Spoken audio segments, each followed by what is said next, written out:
Okay, this is the Slaughterama Swiss ball dumbbell arms workout. You're going to be doing all the exercises in a big sequence, numbers 1 to 8. You do that about 2 to 3 times, taking a 15-second break in between each of them, and a 2-minute break every time you're done the circuit, 2 to 3 times, and then you finish it off. You can do these 3 as their own little circuit at the end, just going through them in sequence, 15 seconds in between, 2-minute break at the end. Or you can do it as one big circuit. Typically, I break this into a little circuit at the end just because it's too much to focus on. But either option is okay. So we're going to get started with going through the exercises. The first one we're going to be doing is the alternating reverse curls sitting on the ball. So the main thing here is you're going to be sitting on the exercise ball. You want to have your feet not wide apart, but close together, because that challenges your lateral balance and gets your core firing more. The other key thing here is that your palms face behind you. And what you're doing is you're alternating arms, curling it up to the front of the shoulder. Okay, so it's like a bicep curl, but with a reverse grip. What happens is with alternating arms, I'm using a lot of my stability muscles to keep centered. So we're working a lot of those little reflexes in the body, just keep everything in position, keep your alignment in position. And while we're doing that, we're getting a little bit of the forearms, a little bit of the biceps in. That would be exercise number 1. Now exercise number 2 is an elbow out incline tricep extension. So for this one here, I start off with the dumbbells on my thighs and I walk my way forward, then I have my butt down. So I'm on an incline. The dumbbells are touching and then I press them up into the horizontal position. I keep the butt ends touching. My elbows bend out to the sides. I stack them vertically on the chest. I press them up. And the butt ends of the dumbbell are always touching. I'm just going to give you a different view of this one here. So I'd start off sitting on the ball. I walk my way forward. You're going to be able to see I'm on a 45-degree incline. My butt is right down near my heels. And it's an elbow out press, which really hits up the triceps. Now after this one here, we're going to be going on to alternating bicep curls sitting on the ball. So once again, feet together, palms up this time. Alternating curls. Try to keep everything balanced and stable as best you can. And then after you're done this one, we're now going to go into elbow out tricep extensions with your hips up. So this is just a different angle. So now I'm doing that same exercise for the triceps. Elbows out, keep the butt ends touching. But now I've got my upper back and shoulders on the ball. My hips are pushed up all the way in the air in a glute bridge or a tabletop position. So now I'm working the triceps from a slightly different angle. And then once again, just to give you a different view, you can kind of see what's happening with the dumbbells here is butt ends are always touching. Elbow out, tricep extension. After that, we're going to go on to the twisting arm curls sitting on the ball. So feet together, side by side, palms face inward, and then you twist them. Twist to palms up. Twisting bicep curl. Palm sideways to palms up. So this gets a little bit more action. It's a little bit of more dynamic bicep movement. And then after we're done that, now you're going to be going into the elbow in, incline close grip press. So this next exercise, we're going to be doing that inclined position on the ball. So you begin sitting on the ball, you walk your way forward, your butt's down, dumbbells together the whole time, my elbows are in tight. So it's like a chest press, but my palms face each other, and the dumbbells are touching the whole time. So I'm keeping my elbows in nice and tight, okay? So the motion here, it looks like this. The dumbbells are together the whole time, and you're just pressing them up and down like that. They're always touching, okay? So just to give you a different view, if I'm gonna be on the ball like this, my hips are up, you can see that the dumbbells stay together and they just go up and down the whole time like that, okay?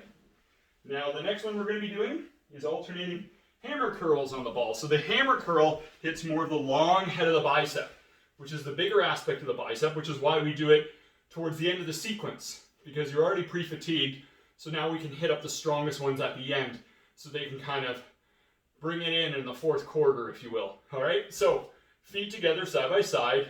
It's a sideways grip the whole time. Alternating arm curls, because that alternating is going to wake up all the core muscles, low back muscles, to give you more of a holistic benefit Rather than just doing very isolated exercises, we're getting the whole body involved here. So that's alternating hammer curls. And then you go on to a close grip press on the ball with your hips up. So we're just changing the angle. So it's the same exercise you did before. You begin sitting on the ball, you walk your way forward, elbows in tight, dumbbells touching, pressing all the way up and down like this. So that is the sequence of 8. Now, I don't normally teach progressions with any of those movements because I would just want you to use a heavier weight. So I don't want to add more complexity. So just progress it by progressing the weights for all of those. We would take a 2-minute break and then you go back through the whole sequence. After you've done that about 2 to 3 rounds, now we go into the last 3 exercises. Now I'm going to show you there's a little bit of a setup here for the first one. The first one is a forearm roller sitting on the ball, okay? So I'm going to show you what the forearm roller is to start. It looks like this, okay? It looks like a little bit of a rolling pin device, all right? And it's got a little strap, and you kind of use your fingertips to roll up a dangling weight, okay? And then you kind of let it slide through your grip, and then you roll it back up again. All right, now a lot of times people will do this with your arms out in front. That's a traditional way to do the exercise, but it really burns out the shoulders a lot. I like to do it in a way that's gonna isolate those forearm muscles. So I'd rather you sit on the ball, you take a big foam roll like this, and then you just kind of rest your wrists off the edge of that foam roll so you're not using your shoulders as much. So you can really get into those forearm muscles just using your fingertips.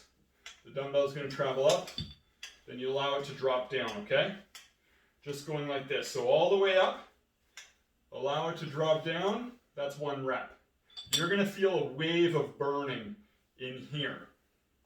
Now a lot of times people will make their own variation of this device. They might take something like a rolling pin or a broomstick and just like duct tape some rope onto it and tie the rope to a dumbbell or a weight plate. That's fine. It works really well, to be honest.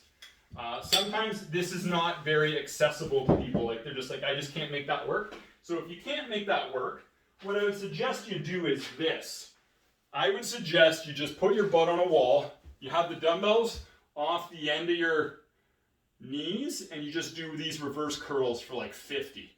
Okay, now I'm using about a 15-pound dumbbell here. It's not much, but if you do that motion, and it's kind of like revving a motorcycle like that, and my butt would be on the wall to make it so it's easier posturally, that movement there would be a good alternative. Once again, aiming for 50, using whatever weight necessary to get that training effect. So just do that if the forearm roller is not accessible for you, okay? Now the next exercise is a reverse fly seated on the ball. So now we're using a lighter weight, okay? Here I'm going to be using like 10-pound dumbbells, and you have your chest to your thigh, feet together. From this position, I'm going to arc the dumbbells all the way out to the sides and back down, okay? Just like this.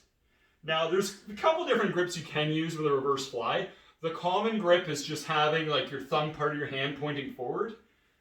The other way to do it is with your palms facing forward. That gets a little bit more of the mid-trapezius, whereas the other one's a little bit more rear deltoid.